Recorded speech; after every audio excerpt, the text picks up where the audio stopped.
This is fully funded by the Department of Energy Security and Net Zero. So thanks for joining us, Paul, and I'll hand over to you.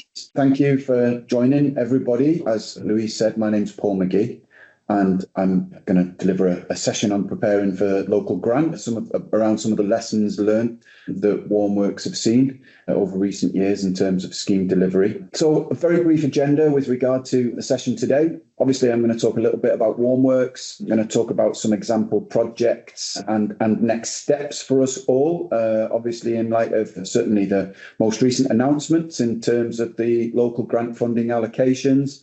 Hopefully over the next hour or so, I'll be able to take you through some of Warmworks' experience in scheme delivery, the things that we learn, the benefits that can be driven from the thought around the structure of schemes, and all those agenda points we'll cover, but we might wander in and out of them interchangeably as we go through. So a little bit about us. Myself, as I mentioned, my name's Paul McGee. I've got the privilege of being the Managing Director of Warmworks Local Delivery Division. And amongst other things that Warmworks do, I'm responsible for all our schemes and project delivery across England and Wales, as well as our social housing project delivery in Scotland, which incorporates a number of different funding routes and a number of different geographies, of course. So about Warmworks, obviously it's pretty clear from this slide that Warmworks were established in 2015 and have supported 50,000 households since then to better manage their energy consumption as well as their bills. In terms of how we do things, Warmworks were founded in 2015 to initially deliver the Warmer Homes Scotland contract, Scottish Government's national retrofit scheme, delivering grant-funded work to fuel-poor households. And since then, we've expanded the diversity of the schemes that we deliver, proud to have done so in a very values-driven way, with a culture that represents, we like to think, fairness, humility, and a strong work ethic. Our role as managing agent across all of those schemes is obviously to manage the customer journey and deliver excellent levels of customer satisfaction, of course, along the way. That customer and knowledge of the type of customer that we're serving is key. In some instances, it's a resident. In some instances, it's a homeowner, a lease owner, a tenant. That knowledge remains focal, and I'll come to that a little later. Building on this focus on the customer is our role in overseeing quality each stage, with an independent inspection regime that wraps around our service to customers, stamps that journey with quality of service as well as quality of compliance. And it allows us to drive standards within our supply chain as a result, support the growth and development of field-based teams, their businesses. We manage the performance of our installer partners through bespoke KPI monitoring, which isn't easy. Without a level of independent inspection, as I mentioned before, it'd be nigh on impossible. But in so doing, we can also support the safeguarding of delivery of schemes into the future, whether they're under Warmworks agency or that of other organisations or other individuals. And our service has been independently benchmarked as leading the industry in several key areas. We're a registered carbon neutral business. We're a living wage employer, a platinum level investor in people, and also a signatory to the UN Science Based Targets Initiative. Warmworks, a joint venture, whose joint venture partners are detailed on the screen there. We have Energy Saving Trust, who I'm sure you're all aware help people make more informed energy related decisions and support businesses across the UK to enhance their own energy strategies and compliance. Changeworks, who provide community and individual level advice around energy efficiency in Scotland. They deliver programmes of work and provide research and impact evaluation modelling. And SureServe Energy Services, who provide both installation and compliance capability to facilitate energy efficiency programme delivery right across the UK. So we generally manage three types of projects within Warmworks. Three broad categories. The first one I'll focus on the left side of the slide there. We have future-facing pilot-type projects that we manage. that are delivered with technology in mind, laying the foundations, if you like, for better understanding and utilisation of the myriad of technologies that's available in the market at the moment. I'm really proud to have played a part in all of the projects detailed under that category there. And I've been able to see both the mainstreaming of and the broadening of funding to facilitate some of these technologies. So that's been really beneficial to see through the delivery of those schemes. Second category there is the proactive area-based schemes that target the needs of individual social landlords or local authorities, where specific housing stocks and standards are looking to be improved. These invariably operate resident engagement activity through to the design and installation of interventions.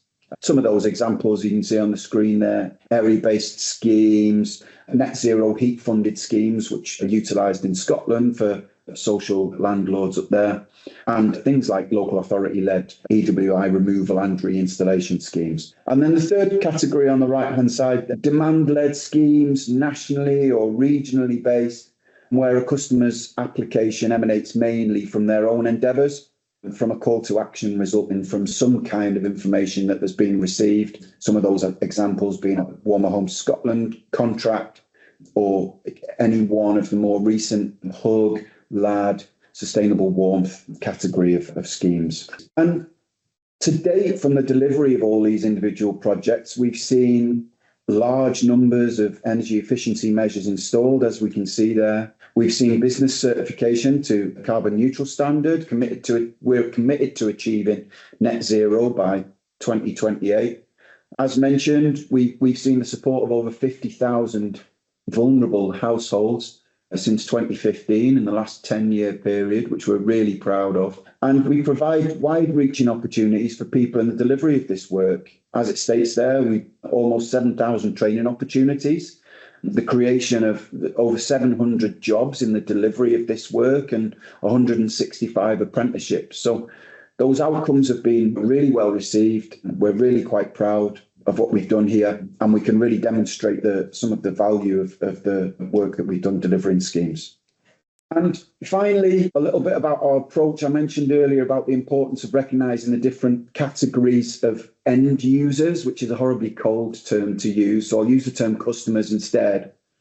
So I know customers may not be 100% reflective within some schemes with the different types of customers I mentioned earlier. But this recognition of that categorisation in essence allows us as scheme deliverers to better understand the nuances associated with property and application-centred outcomes. There can be in the areas a wide spectrum of customer categories within the schemes we deliver, particularly in the demand-led schemes, where sometimes as a result of customer category, we may only be able to travel so far on an application journey if eligibility parameters only allow such a length of journey. But there are some examples on the screen there of customers and their drivers.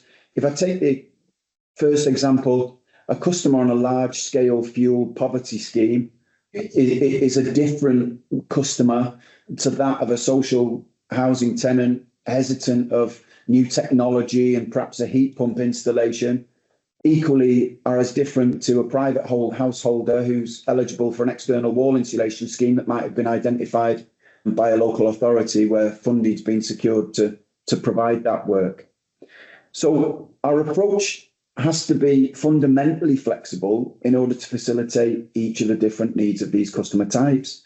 As scheme managers, we have a responsibility to maintain a technical expertise for advice and assurance about the implementations themselves, particularly around things like the controls and monitoring associated with things like heat pumps and batteries, which are becoming ever more central measures within current scheme delivery. So we have to be mindful of the context within which we're delivering to these different types of customers and the potential needs of them to understand the technologies, to create some reassurance and confidence around interventions that may be being applied to their homes, and ensuring that they get the benefit from any such interventions in the long term. So I'd like to talk through some high-level examples of some scheme scoping that can be used to ensure customer drivers are met and that funding availability can be optimised when it's so critical to get right at the early stage. The importance here of this scoping stage is twofold. Firstly, from a fund maximisation angle,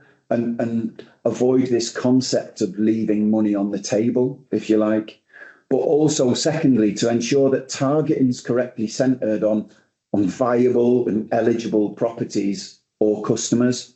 So this initial scoping stage, really important. So the key considerations within this stage of design, this is when contracts might be being prepared for managing agents, for other supply chain members or third parties, where these considerations aren't surprises to anybody, I'm sure, in terms of seeing these on the screen.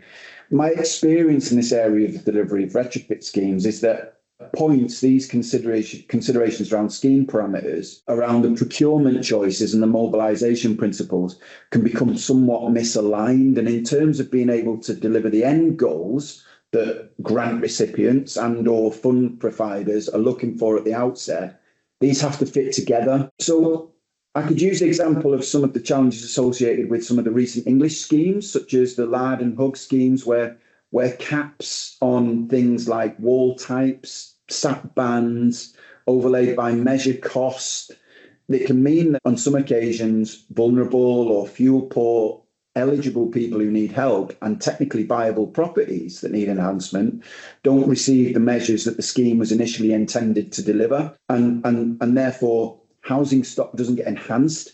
Again, one of the intentions of the delivery of such schemes and making such funding available. So upfront understanding of the funding availability and the goals are critical. Scheme targeting parameters will open or close the opportunity for applicant success, as will any local knowledge in more area-based schemes that can be leveraged to inform potential opportunities.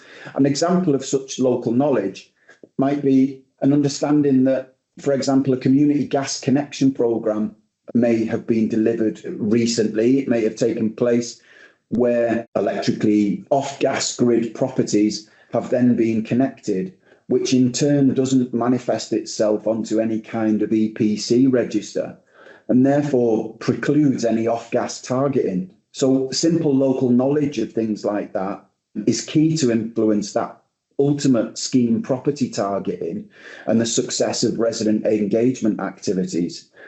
So local knowledge, however small or however simple it may seem, can really make a difference to scoping, to targeting, and the initial stages of looking at the spend of funding that can get secured. It's an age-old adage, but obviously if there's clarity at the outset, the smoothness of implementation is clearly more streamlined, and right from day one, scheme delivery can start ticking boxes if there is that clarity at the outset. Other key considerations: controls relating to scheme governance should be set out early. They can really influence successful delivery control and project closure activities, from reporting visibility of progress to ongoing spend, health and safety reporting and customer satisfaction, all fundamental.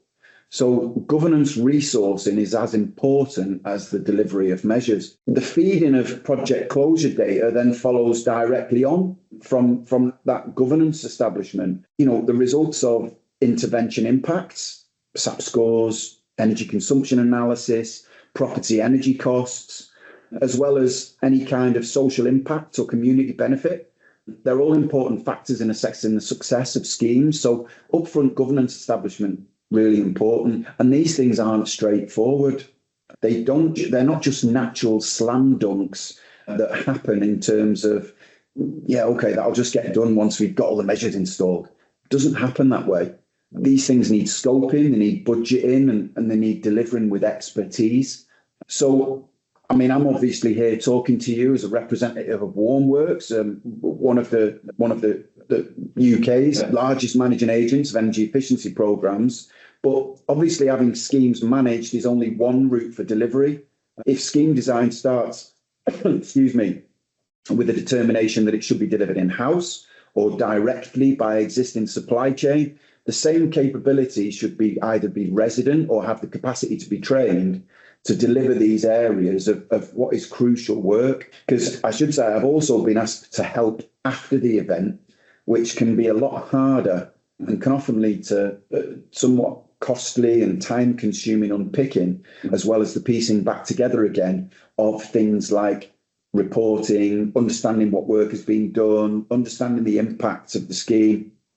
So having this in at the outset is really critical. So just a couple of brief examples to underline some of the different scoping associated with each of the project categorisations I mentioned earlier. And then I'll outline an example of each that Warmworks has managed. Warmer Homes Scotland, as you can see on the screen there, clearly a massive project, demand-led on a national scale, covering island locations as well as the mainland. The Warmer Homes Scotland scheme will spend, in round numbers, in the region of £85 million this year on interventional support for people who need it. And with O2 procurement and a vast regionalised supply chain delivery with expertise in specific measure interventions, this structure has been created and overlaid with retrofit compliance expertise, all to deliver what is a significant size project. This consistency of that single scheme has allowed for predictable and impactful scale. Applicant volumes remain high on Warmer Homes Scotland because the consumer understanding of the landscape of the scheme support is really well recognised and well understood through its longevity and through its consistent structure of scheme parameters. The Sustainable Warmth Hub 2 scheme delivery, Warmworks has delivered successfully over the last few years with Newcastle City Council, although somewhat contrastingly, there's been a varied tapestry of schemes in England over recent years. So that consistency of scheme parameters and understanding of what's available hasn't always been there within the consumer base. However, the council here have provided a collaborative approach. It's been successful in the specification of a managing agent on a long-term basis. And there's been an enthused in-person level of governance with ongoing cooperation to ensure closeness to the progress and deliverability of the scheme ongoing. What I should reiterate, as I mentioned, the changing parameters around the English schemes have created sometimes some staccato complexity, and I'm sure everybody on the call is probably familiar with some of that staccato complexity. And I mentioned earlier, that complexity has sometimes led to the restriction of many eligible people from receiving the support that they urgently need. It's meant that grant recipients have had to hand funding back in many cases, and the costs of resourcing what has ultimately resulted in failed spending of allocated funding has sometimes been lost. Ultimately, the funding has been underspent in areas, and really frustratingly, measures that could bolster housing conditions haven't been installed, despite the measures being viable on a technical basis and despite the properties and the customers being eligible. Embedded in Warmworks' mission is the alleviation of fuel poverty and the support of vulnerable people. There can often be people left behind within the scheme landscape broadly for various reasons, whether that's the postcode they live in, their property makeup, or their heating type.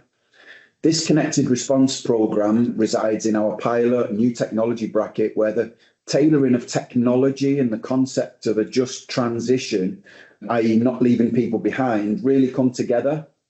I'm sure everyone's heard of the just transition, has probably talked about it too, but finding the way often isn't easy. Connected response technology has been engineered to generate efficiency for generally flats with old electric storage heaters, managing what has historically been the pre-programmed storage heater charging periods, to ensure that it coincides with the customer's preferred temperature on a day-to-day basis in their home. So by using learnt internal temperatures, the technology lines up cloud-based weather forecasting with learned knowledge of preferred temperatures to reduce requisite charging periods as necessary. So if a customer likes the main living room to be at 20 degrees through the day and the technology understands that the weather forecast for tomorrow is going to be 23 degrees from 8 o'clock in the morning because it's the middle of August, it will probably not ask the electric storage heaters to charge for very long, if at all, during that usual 7-hour period, for example, on economy 7, or whatever that pre-programmed charging period has historically been. So a reduction in consumption can be gained, and it can be gained in those homes and with those systems that historically have been very hard to treat and perhaps very hard to access. The other benefit is obviously not just reducing consumption, but also alleviating people opening their windows when it gets too hot, which drives people nuts when you see that kind of thing, when you really just want to help. Thanks, Louise. So in terms of next steps, to give you some idea of some of the lessons that Warmworks have learned over the delivery of all these schemes and many others, whilst a lot of what I've talked about sounds detailed and potentially complex and costly, simplicity is always more deliverable and supports any route of scheme management. We don't have to design and scope schemes all on our own. Help is out there. Obviously, there's help out there. There's resources out there from RISE. Warmworks will always offer to support any scheme design through housing stock analysis and/or grant applications. But identifying the outcomes is key. Ensuring all the people and processes can be put in place to generate those outcomes is a natural next step, but also ensuring wider community benefit and social impact is hardwired into that scheme design. From everything I've talked about for the last however long, and I promise I'm not going to be here for too much longer talking incessantly, I'm sure it's clear that, one size doesn't fit all. What can be achieved with tweaking all those scheme structural considerations, even just a little bit left or right, can be massive. And working with proper partners, whoever they may be in the supply chain, who care about the plight of customers and offer expertise in support and delivery to those people, working with those partners can be really rewarding. So if you're thinking, where would I start? Defining success factors, as I've mentioned, and drivers for action, pinning down those top priorities and the desired outcomes right from the very outset. Absolutely number one. Gathering wider input, involve internal teams, local partners. I mentioned that local knowledge earlier on.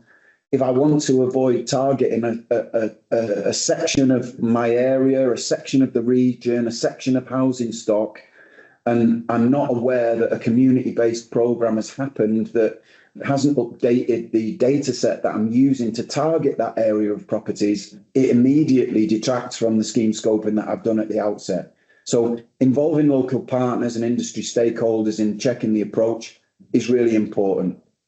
But again, simplicity really helps, and over-engineering or multifaceted design to meet multiple stakeholders and all their different needs probably isn't the best way to go. Lastly, talking to experienced agencies and arranging sessions to explore how they can help retrofit plans, how they can help inform retrofit plans is another great step.